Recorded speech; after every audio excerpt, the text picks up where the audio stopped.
आप उनके अनुसार चलते हैं कि दिन आपके अनुसार चलता है। तो मेरे को तो लगता है मैंने अपने आप को छोड़ रखा है और सब कुछ स्वतः घटित हो रहा है। तो जब मैं दृष्टा बन के देखता हूं तो आज उस युग से यहाँ तक जब हम पहुंचे हैं और उसके भी पहले जाए, सृष्टि की उत्पत्ति पर जाए कि पृथ्वी जब सूर्य से अलग हो गया, टुकड़ा अलग हुआ होगा तो कैसे पृथ्वी की उत्पत्ति हुई, और कैसे पृथ्वी की उत्पत्ति के बाद कैसे वनस्पति आई, कैसे जल आया। दिस इज ऑल ट्रांसफॉर्मेशन, रूपांतरण लगातार लगातार बदल रहा, सतत सतत सतत बदल रहा। हाँ, जब मनुष्य आया उसके पहले सब कुछ अपने आप बदल रहा। कहते हैं मनुष्य सर्वश्रेष्ठ कृति है, सबसे बाद में आया, सबसे डेवलप्ड प्राणी।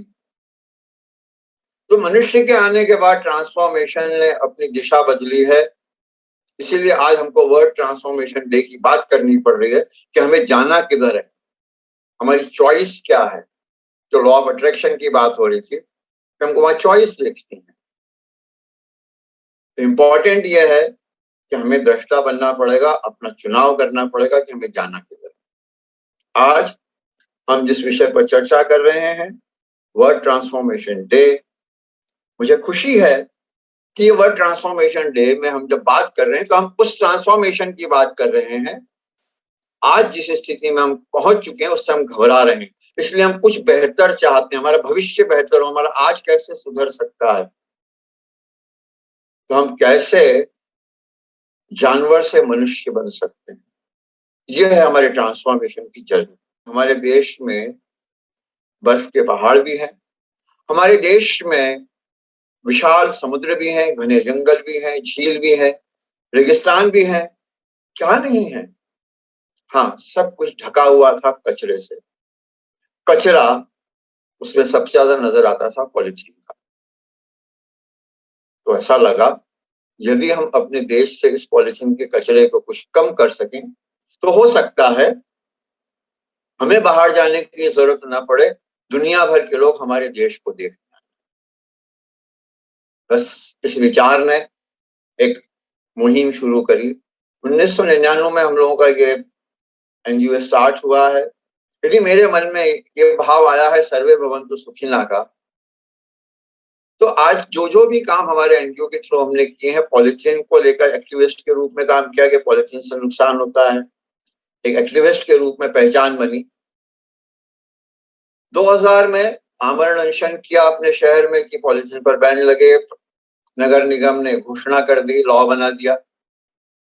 फिर हमारी यात्रा जब आगे बढ़ी तो हमने देखा कि भाई बार बार पढ़ने सुनने में आ रहा है कि अगला युद्ध पानी के लिए होगा।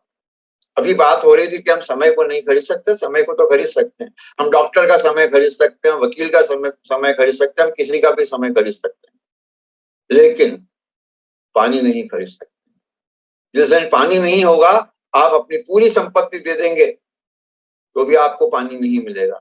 पानी के ऊपर काम किया, किस प्रकार हम वर्षा का जो जल है जब आता है, इतना जल आता है कि जब उसे सहेज लें, सवेर लें तो हमें कभी कमी नहीं पड़ी। और अभी हमने देखा कोविड के समय कि उससे भी कीमती ऑक्सीजन है, कि पानी के बाद उससे महत्वपूर्ण चीज पेड़ है। पेड़ इसलिए महत्वपूर्ण है कि पेड़ के नीचे ज्ञान भी मिलता है, पेड़ की छांव में शांति भी मिलती है, पेड़ से पानी भी मिलता है क्योंकि पेड़ देता है O2 और पानी को बोलते हैं H2O। यदि ऑक्सीजन नहीं होगा तो H2O भी नहीं होगा, और ऑक्सीजन होगा तो H2O होगा। तो पेड़ इतना महत्व रखता है, ऑक्सीजन देता है, और ऑक्सीजन के साथ जहां पेड़ होते हैं वहां जमीन में पानी भी होता है। तो जहां जहां से पेड़ गायब हुए हैं समय के साथ में, नदियां सूख गई। जहां जहां से पेड़ गायब हुए हैं वहां के किसानों ने आत्महत्या करने के लिए मजबूर हुए, उनके जमीन का पानी खत्म हो गया। अब बात आती है लॉ ऑफ अट्रैक्शन की, ट्रांसफॉर्मेशन की।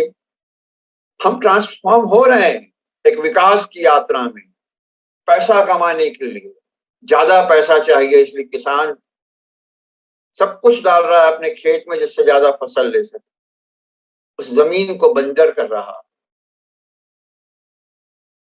तो हम कहाँ हमारा अट्रैक्शन है, क्या हमारी चॉइस है? और ये कोविड क्यों आया? जब इतना बड़ा राक्षस हो गया है मनुष्य, कोविड ने आकर अन्य किसी जीव को नुकसान नहीं पहुंचाया, उसका अटैक मनुष्य पे था। क्यों?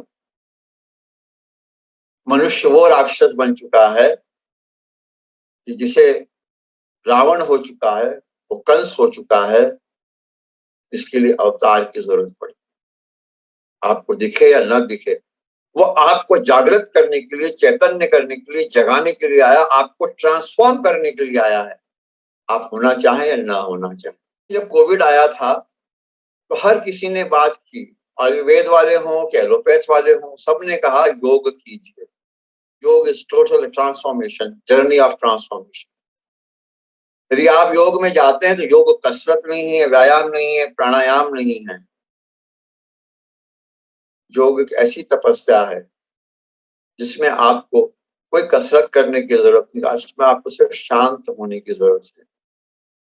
हमने प्रयास किया कि क्या हम योग को अपने जीवन में ला सकते हैं, तो रूपांतरण को योग सर्टिफिकेशन बोर्ड से हमने मान्यता के लिए अप्लाई किया और हमको उसके लिए मान्यता मिली। आज हम हमारे सेंटर से योग का प्रशिक्षण दे रहे हैं विद दिस कॉन्सेप्ट।